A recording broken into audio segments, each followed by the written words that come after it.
நீதிமன்றத்திற்கு வெளியே செய்தியாளர் கேள்விக்கு பதில் கூறிய ஜாஃபர் சாதிக், அமலாக்கத்துறை சொல்ல சொன்னதாக கூறிய 4 பேரது பெயரை சொல்ல முடியாது என கூறிவிட்டார்.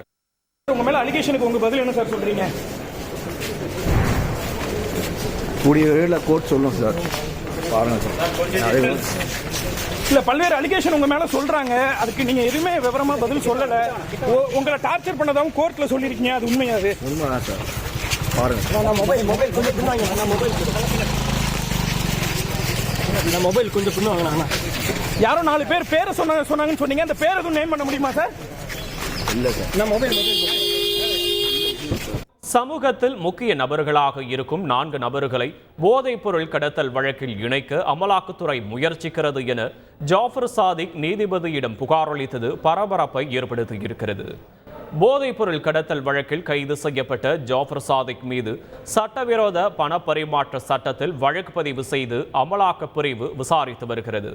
போதைப் பொருள் கடத்தல் வழக்கில் டெல்லி போதைப் பொருள் தடுப்பு நீதிமன்றத்தில் ஜாமீன் பெற்ற ஜாஃபர் சாதிக்கை சிறை மாற்ற வாரண்ட் மூலமாக சென்னை முதன்மை அமர்வு நீதிமன்ற நீதிபதி அல்லி முன்பு அமலாக்கத்துறை ஆஜர்படுத்தியது.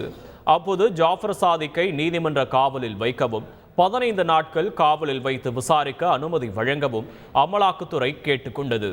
விசாரணையின் போது அமலாக்கத்துறையினர் விசாரணையின் போது துன்புறுத்தினார்கள் என ஜாஃபர் சாதிக்கிடம் கேள்வியை எழுப்பினார்.